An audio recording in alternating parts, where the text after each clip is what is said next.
ഇത് ഓണല്ലേ tension tension. ആയാ അതെ. ഇനി പേരൊക്കെ പറഞ്ഞു. ഗോപിക. ഹായ് ഹായ് ഒന്നും പറയണ്ട. നിങ്ങളിപ്പോ ഇപ്പൊ നാട്ടിലോ ആരെങ്കിലും റിലയൻസ് ചോദിച്ചാല് റിലയൻസിനെ പറ്റി ചോദിച്ചാൽ എന്താ നിങ്ങൾ പറയാം? പൊക്കോന്ന് പറയും. ഞങ്ങള് ഇത് അപേക്ഷിച്ചിട്ട് നമുക്ക് ആദ്യം പ്രിഫർ ചെയ്ത് ഞങ്ങളുടെ ഇത് പ്രിഫർ ചെയ്യുള്ളൂ. പ്ലേസ്മെന്റ് കിട്ടിയിട്ടുണ്ട്. അപ്പൊ പിന്നെ തീർച്ചയായിട്ടും പൊക്കോന്ന് പറയും.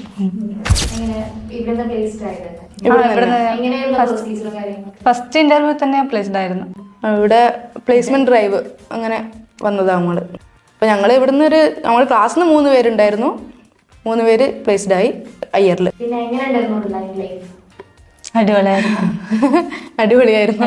ഞങ്ങൾ ആദ്യം വിചാരിച്ച് പുറത്ത് വേറെ നാട്ടിലല്ലേ അവരെങ്ങനെയായിരിക്കും അങ്ങനെ ഇതുണ്ടായിരുന്നു. പക്ഷെ ടീച്ചേഴ്സൊക്കെ അടിപൊളിയായിരുന്നു.